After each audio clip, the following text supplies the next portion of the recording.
tu as un problème de fuite d'eau sur ton module d'air climatisé, ce qui est certain, c'est qu'on va avoir besoin d'aller vérifier ce qui se passe sous le boîtier.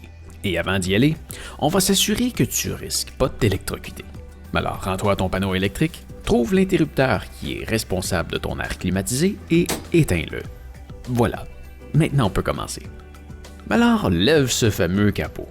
La première chose que tu vas voir, ce sont les filtres. Comme tu peux le voir, les miens sont bien propres. Tu devrais les nettoyer environ une fois par année en les passant à l'eau dans le lavabo. Si les tiens sont tout sales, ça pourrait être la source de ton problème d'écoulement d'eau. Alors, nettoie-les et essaie ton climatiseur à nouveau. Si ça coule encore, il reste 2 pistes de solution, alors on va continuer. Je vais débrancher l'écran pour pouvoir enlever le couvercle au complet et travailler librement. Tire sur le connecteur et non sur les fils pour le détacher, c'est très fragile. Il y a un petit couvercle que tu peux enlever ici pour voir à l'intérieur. Je l'ai enlevé pour vérifier, mais c'est pas vraiment nécessaire pour ce qu'on va faire aujourd'hui. J'enlève maintenant les filtres et comme tu peux le voir, c'est pas vraiment compliqué. À l'arrière, tu vas voir, c'est tout plein de petites couches d'aluminium et traite-les avec délicatesse, c'est très fragile. Visiblement, l'ancien propriétaire de mon condo s'est mis les doigts dedans et y ont plié. Maintenant, pour enlever le reste du boîtier, tu devrais avoir environ 2 vis à enlever qui sont généralement cachées. Une fois enlevé, le reste est seulement clippé. Mais bon, tout peut varier d'un modèle à l'autre, mais c'est généralement très similaire. Bon, maintenant tu vois ce bout de plastique tout en dessous? Eh bien, son seul travail est d'accumuler l'eau qui s'égoutte du bloc de climatisation et de le réacheminer vers le tuyau de renvoi. Dans le fond, ce qui se passe quand le système est en fonction, c'est que le bloc en aluminium devient très froid et une fan fait passer l'air au travers. C'est ce qui refroidit ta pièce. Mais ce faisant, l'humidité dans l'air se transforme en eau. On appelle ça la condensation. Puis l'eau s'égoutte dans le récipient qui se vide à son tour dans le tuyau de renvoi. Dans mon cas, ce fameux tuyau se trouve complètement à droite, mais pourrait aussi être à gauche. Si le tien est actuellement recouvert d'eau, c'est que ton tuyau est bouché. La dernière fois que ça m'est arrivé, j'ai utilisé un compresseur pour envoyer de l'air à l'intérieur et ça s'est très rapidement débouché.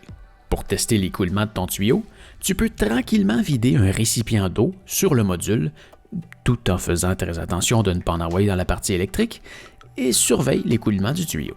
Ce tuyau s'égoutte quelque part, pas très loin, à l'extérieur de ta maison. Tu dois le déboucher jusqu'à ce que l'eau puisse bien s'écouler. Si tu peux vider un récipient au complet et qui est capable de s'en occuper, c'est très bon signe. Il peut cependant rester une piste de problème. Le climatiseur devrait avoir un léger angle vers le côté du tuyau pour que l'eau s'égoutte du bon côté. Si l'eau s'égoutte du mauvais côté, ça va forcément déborder.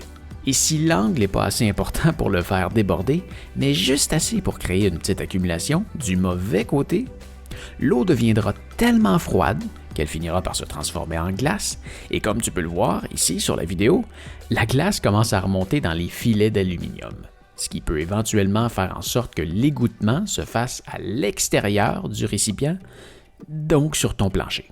Pour faire le test, soulève légèrement ton module et regarde si tu vois pas une certaine quantité d'eau apparaître et qui s'échappe par le tuyau. Si c'est le cas, tu vas devoir reniveler ton air climatisé. Mais ça, c'est toute une autre histoire parce que tu vas devoir enlever l'air climatisé au complet du mur. Pour ma part, j'ai simplement mis un petit objet sur la braquette qui se trouve dans le haut pour la remettre au bon niveau et ça a réglé mon problème.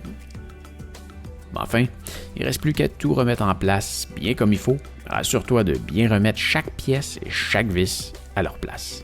Rallume ton interrupteur et fais attention, certains airs climatisés recommandent d'attendre quelques minutes avant de les activer après une coupure de courant. Alors voilà, ça fait le tour pour aujourd'hui. J'espère que ça va t'avoir aidé. Si oui, s'il te plaît, donne-moi un pouce en l'air. Si tu as des questions à propos de n'importe quel sujet, tu peux m'écrire dans les commentaires juste en dessous de la vidéo. Ça va me faire plaisir de te répondre et je vais peut-être même faire une vidéo juste pour toi. Alors, oublie pas de t'abonner. Et ce que tu vois en arrière, c'est ma chaîne principale. Viens jeter un coup d'œil à ça, tu devrais aimer ça. Salut!